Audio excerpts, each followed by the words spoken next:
슈퍼위크, 불확실성의 연속입니다. 하지만 저희는 새로운 희망을 또 찾아보겠습니다. 오늘 함께 해주실 분은 미래에셋 반포 WM센터의 장희성 지점장 나오셨습니다. 어서 오세요. 네, 안녕하세요. 네. 월요일인데 벌써부터 챙겨야 될 이슈들이 너무 많습니다. 이번 주 정말 일정이 많죠? 그렇죠. 네. 이번 주 하면 다들 예상하는 건 또 FOMC, 75bp의 자이언트 스텝. 네. 자이언트 스텝이 이제는 어떻게 보면 뭐 당연한 거다라는 인식도 들지만 익숙해졌어요. 근데 또 75bp가 만만치 않은 숫자거든요. 네, 75bp를 올려버리면 우리나라하고의 금리가 역전차가 발생을 해버릴 텐데 여러 가지 걱정도 있지만 또 알고 있다라는 시각도 좀 있습니다. 네네. 그 부분에 대한 지정장님의 생각이 좀 궁금해요. 월요일에. 일단 뭐 이게 75bp 0.75% 올리는 게 보통 일은 아니거든요. 그렇죠. 근데 이제 한번 있었다 보니까 다들 이제 뭐 1%만 아니면 된다 이렇게 보고 있는데 지금 우리나라 기준금리가 어쨌든 0.5% 빅스텝 올리면서 2.25%예요. 근데 이번에 이제 FOMC가 자이언트 스텝을 하면 2.25에서 2.5%가 되죠. 한미 금리가 역정이 됩니다. 그러면 다들 걱정하실 거예요. 다들 외화가 다 빠져나가는 거 아니냐. 그런데 그렇지는 않을 겁니다. 왜냐하면 세상에 미국과 한국 나라가 두 개만 있으면 당연히 빠져나가겠죠. 그렇죠? 근데 정말 전 세계 많은 나라가 있고 또 그 상대적인 비교도 할 수밖에 없거든요. 그렇죠. 그러니까 세상의 모든 자금이 다 미국의 달러로만 간다면야 뭐 문제가 되겠지만 이게 상대적으로 보시면 일본에 투자할 바에는 한국의 국채를 그리고 유럽에 투자할 바에는 한국의 국채를 투자하는 자금이 분명히 있습니다. 그래서 이미 어쨌든 미국의 금리가 경쟁력이 있으니까 많은 자금이 미국으로 달려갔죠. 그러다 보니까 지금의 달러 강세가 있었던 거고요. 하지만 이미 이미 예상하는 만큼의 진행이 됐었고 그리고 다른 나라와 비해서 우리나라 금리 경쟁력이 있어요. 그런 것들을 보면 급격한 외화 유출을 걱정하실 필요는 없다라는 생각을 하고 있습니다. 좀 금리를 좀 비교를 해드리면 특히 시중금리는 우리나라 지금 10년물이 한 3.3% 정도 돼요. 3.3. 한 3.7 정도 찍고 좀 내려온 건데 우리도 미국은 아까 말씀해 주셨듯이 2.75%입니다. 시중금리는 물론 이제 자이언트 스텝 이후에 미국의 10년물 금리가 얼만큼 오를지 모르겠으나 우리가 높고요. 뭐 참고로 비교해 보면 최근에 남유럽들 다시 또 좀 얘기가 나오고 있는데 이탈리아가 한 3.4% 정도고요. 그리고 뭐 스페인은 2.25% 정도에 불과해요. 그리고 그리스도 한 3.26%인데 이런 데 투자할 바에는 한국의 원화 국채 경쟁력은 상당히 높다고 봅니다. 뭐 참고로 이제 아시아에서도 태국이 한 2.5, 중국이 한 2.8% 정도 되거든요. 이런 것들 보면 급격한 이제 외화 유출이나 이런 것들을 걱정하실 필요는 없다라고 보고 있고요.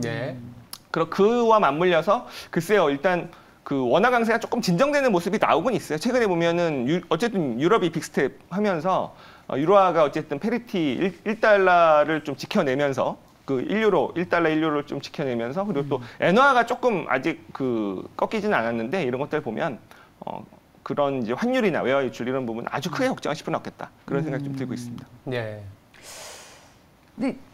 근데 상대적으로 다른 통화 대비, 다른 시장 대비 비교 우위가 있다. 근데 그거 다 알고 있지만 외국인들은 많이 좀 팔지 않았습니까? 달러에 대한 원화 환율이 1,300원대 위로 올라가다 보니까 뭐 가차없이 우리나라에 대한 매력을 못 느끼고. 그렇죠.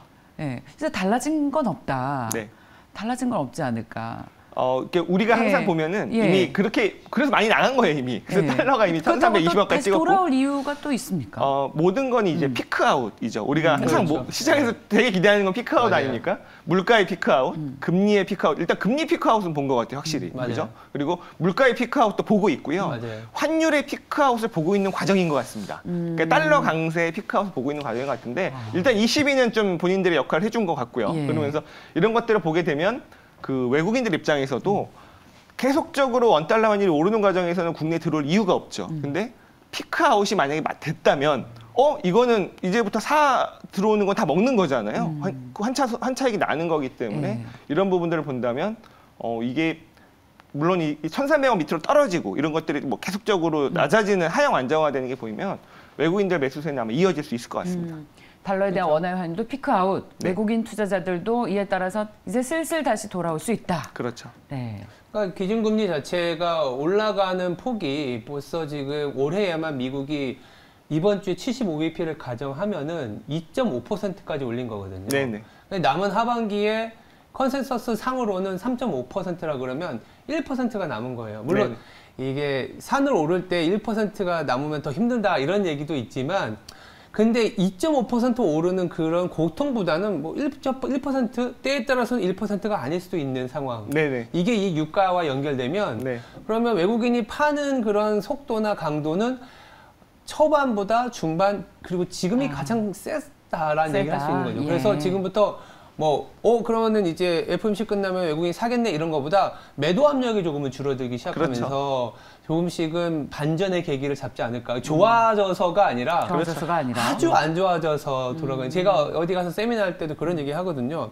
주식은 바닥을 잡는 거는 누군가가 사서가 아니라 더 이상 팔만한 유인이 없다 보니까 다 맞아요. 팔아서 네. 매도가 다 나와서 바닥을 잡고 주식이 천정을 만드는 거는 누군가가 팔아서가 아니라 굉장히 많은 사람들이 다 사놓고 있으니까. 이미 다 사놓고. 그러니까 지금은 어떻게 보면 지장님도 그런 생각에서 말씀하신 것 같아요. 그러니까 저는 너무나 공감하는 얘기가 생각해 보세요.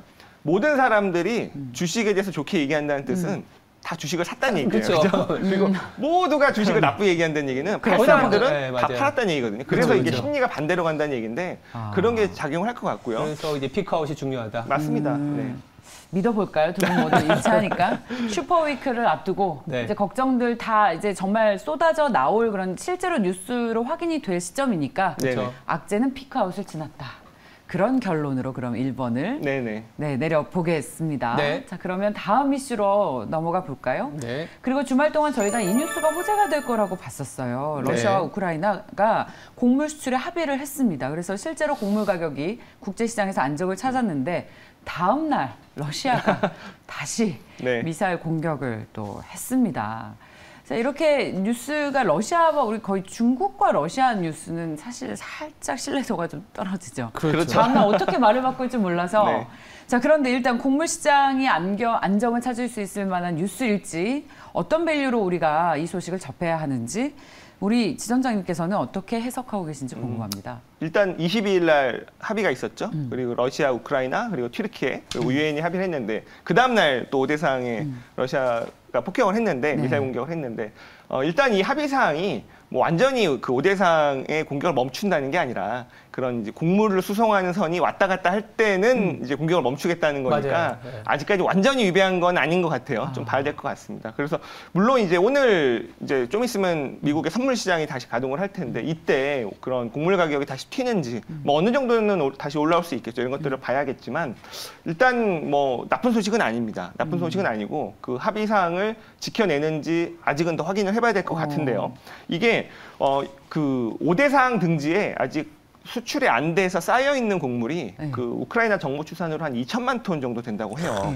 이게 얼마나 많은 양이냐면 우크라이나가 밀 많이 생산하기로 유명하잖아요. 그렇죠. 올해 예상 생산량이 한 2천만 톤 정도 됩니다. 물론 이제 뭐 옥수수나 다른 곡물 다 쌓여서 2천만 톤이 지금 못 나가고 있겠지만 물론 이제 작년에는 밀이 한 3,300만 톤 정도 생산이 됐는데 올해 좀 타격이 있죠, 이래저래. 그래서 2천만 톤 정도 생산이 된다고 하니 어마어마한 양이 있는 거고요.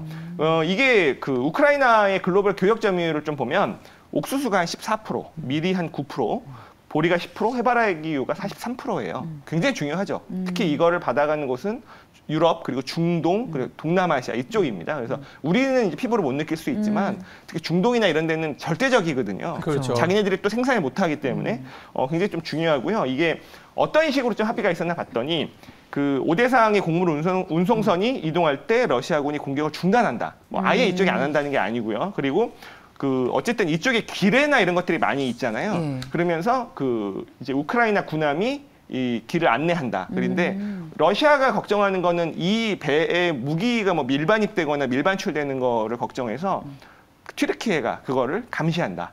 이런 식으로 돼 있어요. 근데 사실 곡물 가격을 보면 좀 이미 안정화돼 있습니다.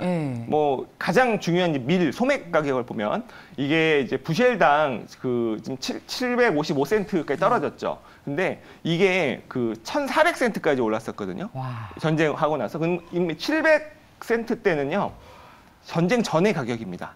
그 가격까지 내려왔어요. 물론 이제 그 소식이 나오면서 한 800센트에서 755센트까지 떨어진 건데 이미 많이 하향 안정화가 되어 있었어요. 근데 여기다가 이제 그 호재가 한 번 더 나와준 건데 그러면 이제 오늘 선물에서 이게 얼마큼 다시 조금 뭐 올라갈 거냐 봐야겠죠. 근데 왜 그러면은 오늘 이 뉴스가 나오기 전에도 이미 좀 여러 가지 곡물 가격이 안정화됐느냐.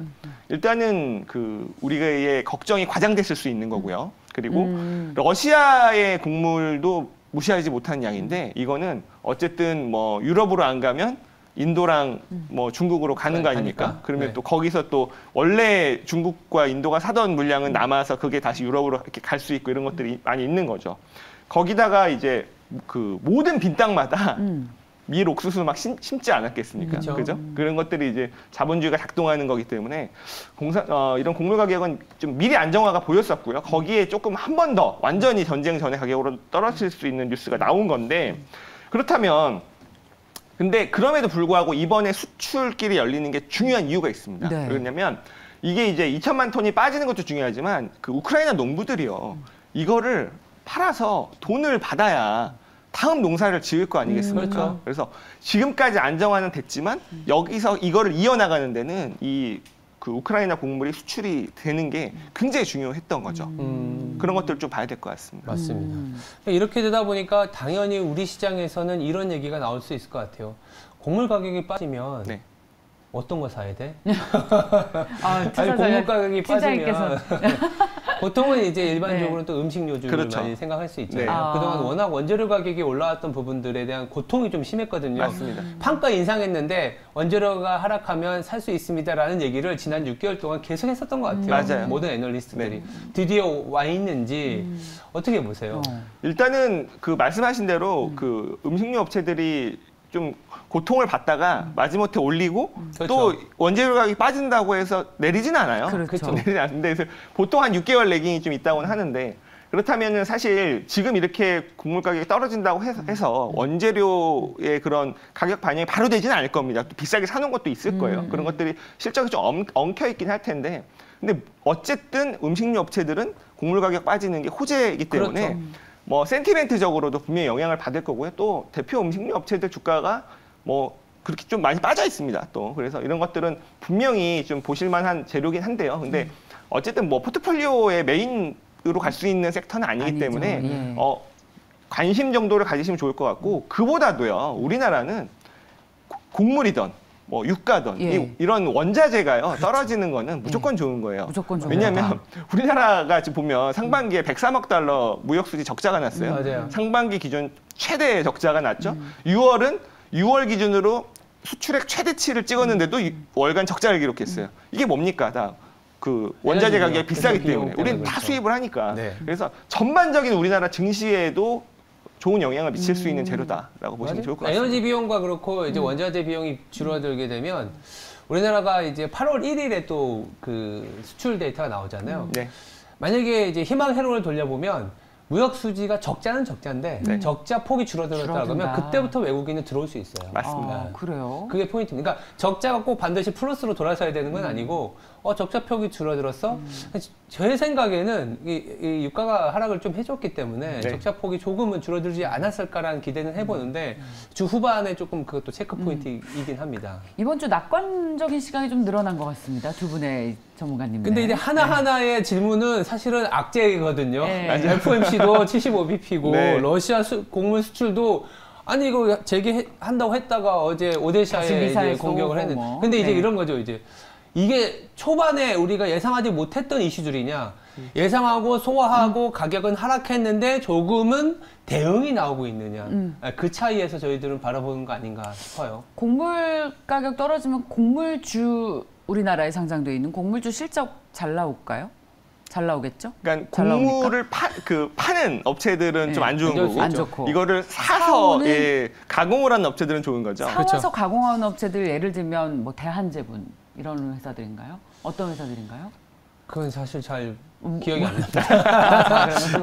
네, 다음 그건 시간에 저희가 고민해보고 내일 한번 해보시죠. 왜냐면 알겠습니다. 곡물 실적 잘 나오면 또 그게 주식시장에서도 투자 아이디어가 분명히 될 수 있으니까. 근데 이제 사서 와서 가공을 하더라도 네. 사서 온 다음에 갖고 있는 재고자산 평가 이익을 받았던 기업들이기 때문에 네. 그 마진이 좀 괜찮아진다 하더라도 재고자산 평가 손실로 그러니까 정유사하고 비슷한 컨셉이에요. SK 이노베이션이 가장 그 변동성이 심한 이유도 그런 부분이라서 우리나라는 자체적으로 그거를 밀을 우리나라에서 만들어서 파는 기업들이 아니기 때문에 아마도 어닝에 따르는 변동성은 좀 있다. 그러니까 조금은 있을 수 있습니다. 이게 사실 전쟁 수혜주라고 해서 저희 연초부터 계속 갖고 계신 분들도 많고 투자 아이디어로도 거의 빠지지 않고 계속 거론이 됐기 때문에 곡물 가격 하락에 따른 이 투자 아이디어의 변경이 필요할지 저희가 한번 체크해 보도록 하겠습니다. 이 정도로 마무리하고요. 다음은 원숭이 두창 소식입니다. 사실 우리가 체감을 하지 못하고는 있지만 세계보건기구에서 원숭이 두창 감염 사태에 대해서 국제적 공중보건 비상사태를 선언했습니다. 저희 질병관리청에도 오늘 평가 회의를 개최하고 조치 상황을 점검한다고 하죠. 자, 관련해서 우리 다시 이제 어떤 대비를 해야 될지 팬데믹 공포도 한번 겪은 바 있어서 미리 좀 대응은 해야 할 것 같습니다. 지점장님 어느 정도의 뉴스로 판단하세요? 일단 체감이 안 되죠. 왜냐하면 우리나라에는 지금 어쨌든 완치되신 환자 한 분 있습니다. 독일에서 입국하시면 한 분 있고요. 그렇다면 이게 전 세계적으로는 얼마냐? 75개국에 한 15,000여 명이 확진이 됐어요. 그리고 그중에 사망자는 아프리카에서만 한 5명 정도 있다고 하면 이게 치명률은 상당히 일단 낮다고 볼 수 있습니다. 근데 이게 주로 감염자는 유럽에서 많이 발생을 하고 있다고 하고요. 좀 놀라운 부분은 이 확진자의 98%가 남성이고 그리고 이게 비말에 의한 접촉이 아니라 좀 밀접한 신체 접촉으로 발생한다고 해서 아마도 그래서 우리나라에는 뭐 아직까지 확진자가 많지 않은 좀 그런 이유가 있는 것 같아요. 근데 이게 국제적 공중보건 비상사태가요.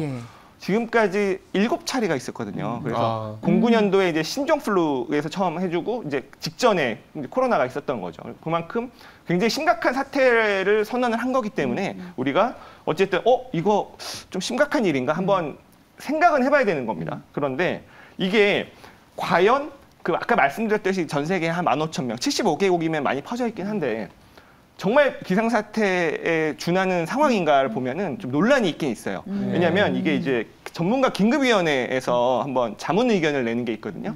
15명의 의원 중에 6명만 비상사태를 선언하자라고 얘기를 했고요. 나머지 9명 반대를 했음에도 불구하고 이건 어쨌든 공식 그 의견이 채택되는 게 아니고 참고만 하는 거기 때문에 그러다 보니까 뭐 테오드로스라는 분이 사무총장이더라고요. WHO에. 그래서 약간 우리가 코로나 때 늦은 거에 대한 반성으로 요거는 어쨌든 약과 백신이 있긴 있습니다. 근데 부족한 상황에서 혹시 모르니 일단 비상사태를 먼저 선언하자라고 해서 한 것 같아요. 그렇다면 지난번 코로나 때 한번 생각나시죠? 이게 이렇게까지 퍼질 줄 몰랐다가 뭐 백신주나 치료제 진단주들 많이 올랐었잖아요. 그러면 그게 과연 재현될 것이냐? 그게 궁금한데 글쎄요. 이게 약간 테마성으로는 당연히 붙을 수는 있을 것 같습니다. 왜냐하면은 이게 각국에서 어느 정도 비축을 해야 되는 것들도 있을 거고 우리나라도 지금 뭐 1,000명분, 500명분 뭐 사놓는다라는 게 있잖아요. 그래서 백신도 되게 웃긴 게 지금 3세대 백신 이게 옛날에 천연두부터 있던 두창이 그런 거라고 하더라고요. 맞아요. 우리나라가 지금 2세대 백신이 있는데 의료인들 맞는 거 보니까 2세대 백신은 너무 옛날 거라서 바늘로 똑같은 데를 15번을 찔러야 되더라고요. 그래서 빨리 3세대 백신을 들여와야 된다. 그리고 치료제를 만드는 회사도 있습니다. 미국에 상장도 돼 있어서 그 기업의 주가는 사실 최근에 한 2배 정도 올랐다가 금요일에는 또 한 13% 정도 또 반락을 했어요. 그러면서 사실 주말에 나온 뉴스이기 때문에 어떻게 반응할지는 봐야겠으나 글쎄요. 이게 연속성 있는 시세가 코로나처럼 나오지는 않을 것 같고요. 그 정도로 이렇게 전염력이 강한 것 같지는 않고 근데 테마성으로는 움직일 수 있겠죠. 그래서 뭐 여러분들 뭐 절대 하지 마십시오. 이러다가 또 시세가 꿈틀꿈틀할 수는 있으니까. 근데 메인 그런 투자 아이디어로 삼기에는 조금 아직은 뭐 확신이 부족한 부분이 아닌가라는 생각은 들고 있습니다. 그렇죠. 뭐 락다운이나 우리가 흔히 얘기하면 코로나 팬데믹으로 인해서 이동을 제한하는 이슈이냐 이게 굉장히 중요한데 이동을 제한하는 이슈는 아닌 것 같다. 다만 그건 있는 것 같아요. 유럽 여행 준비하셨던 분들 조금 생각을 하실 수는 있을 것 같아요. 유럽에 많이 퍼져 있으니까. 맞아요. 그러면 그런 관련된 항공이나 여행 관련 산업에서는 약간의 불편함은 있을 수 있겠다. 유럽 가긴 조금 불편하거든요. 지금 그 정도 보시면 될 것 같습니다. 그러네요. 그러니까 항공주 투자는 여러모로 좀 아직은 찝찝한 구석이 좀 있지 않습니까? 맞습니다. 예. 저희 그렇지 않아도 공중보건 비상사태를 선언한 이후에 주가가 어떻게 됐나 과거에 복귀를 좀 하지 않았습니까? 근데 사실 이 공중보건 비상사태는 우리가 코로나 팬데믹으로 인해서 엄청 큰 이슈가 맞는데 그 이전에는 계속 있긴 있었어요. 소아마비도 사실은 뭐 관련된 이슈로 인해서 선포가 됐었고 신종플루나 에볼라, 지카 바이러스 모두 다 대부분 나왔던 뉴스들인데 그때마다 글로벌 증시에 큰 충격을 주거나 이러진 않았어요. 네. 백신이라든지 이미 어떤 치료제가 있는 상황이었고 말씀드린 것처럼 뭐 이동 제한이라든지 공급망이 훼손되는 이슈는 아니었기 때문에. 근데 코로나 팬데믹으로 인해서 이 어떻게 보면 좀 경계심이 굉장히 극도로 올라간 건 맞다. 다만 이 경계심이 올라간 게 또다시 코로나와 같은 경우의 수로 넘어가는 어떤 아이디어까지는 좀 아니지 않겠냐. 이렇게 저도 보고 있어요. 네. 시간의 거래에서 콜드체인 관련 주식들이 특히 흐름이 좋았더라고요. 이 부분은 잠시 후 저희 또 뷰티풀 굿머니에서 다뤄보도록 하겠습니다. 지점장님, 저희가 경쟁사라서 회사 이름 언급하고 싶진 않지만 앵커를 그렇게 잘 보신다고 저희 담당 PD께서 잘 보셨다고 자꾸 경쟁사가 늘어나요. 네. 그래요? 여기 앵커님이 전략팀장이시기도 하고 지점장님도 앵커 잘 보시고 저희 방송도 충실하게 자주 불러주시면 네, 저희 많은 도움 받고 있습니다. 자, 매주 월요일마다 장희성 지점장님이십니다. 투데이 분석 미래에셋증권 WM센터의 장희성 지점장과 함께했습니다. 감사합니다. 네, 고맙습니다. 감사합니다.